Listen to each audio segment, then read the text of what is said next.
101 കൊല്ലം തൂറിയ ചത്തിയല്ലേടാ. പിടിക്കുന്നിടത്ത് എങ്ങും നിൽക്കുകയല്ലേടാ ഉവ്വേ. ഒരു ഘട്ടം കഴിഞ്ഞ ഇതൊന്നും നമ്മുടെ നിയന്ത്രണത്തിലല്ലടാ. മുടിയാനെ കൊണ്ട് ചാകാതിരുന്ന എന്തോ ചെയ്യുമെന്ന് പറ. നീറാണോ തന്നെ കടിച്ചെങ്കിൽ ചാകാനേ? നോക്കുന്നവരൊക്കെ വശം കെട്ടു പോകുമെന്നറിയാം.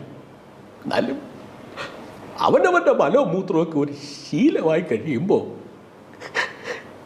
ഞങ്ങൾക്കൊന്നും അത് നാറത്തില്ല മക്കളെ.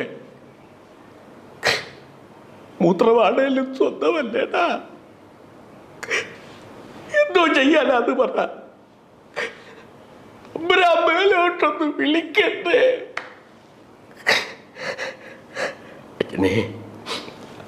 അച്ഛനൊരു അഭിപ്രായം പറയട്ടെ.